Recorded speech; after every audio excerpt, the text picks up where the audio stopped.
शर्म की वजह से अपनी मौसी से नजर नहीं मिला रहा था, क्योंकि मेरी मौसी ने मुझे नहाते समय बाथरूम में उस अवस्था में देख लिया था जैसे वह मुझे बचपन में देखा करती थी। मैंने आज नहाते समय अंडरवियर भी नहीं पहना था और अब मैं मौसी के बिस्तर पर उनके बगल में लेटा था, क्योंकि मौसी के घर में कोई नहीं था। मेरे मौसा 1 सप्ताह के लिए बाहर गए थे। मेरे मौसा को ऑफिस के काम से अक्सर बाहर जाना पड़ता था।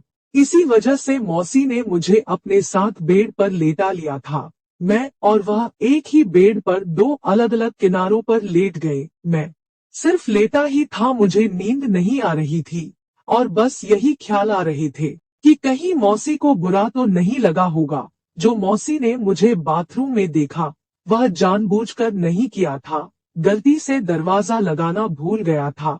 इस गलती के वजह से मौसी ने मुझे नंगे अवस्था में देख लिया था। मैंने एक करवट ली तो सीधा मौसी के पास पहुंच गया। मेरी मौसी की खूबसूरती का कोई जवाब नहीं था।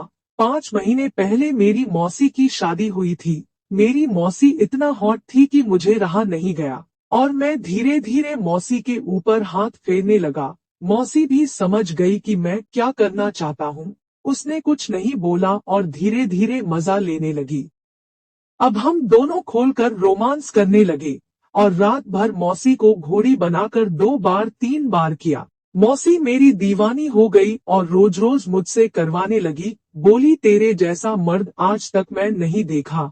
तूने एक ही झटके में मेरी सारी गर्मी उतार दी। मौसी को आदत लग गया था। उसे रोज रात में 2 बार 3 बार चाहिए था। मैं भी कम नहीं था, उसे रात भर ऐसे ऐसे करता था कि वह भी समझ गई थी कि किसी मर्द के पाले पड़ी हूँ। जब मौसा घर पर आ गए तो मौसी मेरे बिना तड़पने लगी। जब मौसा घर से चले जाते थे तो कभी कभी जाकर मौसी का भूख मिटा दिया करता था।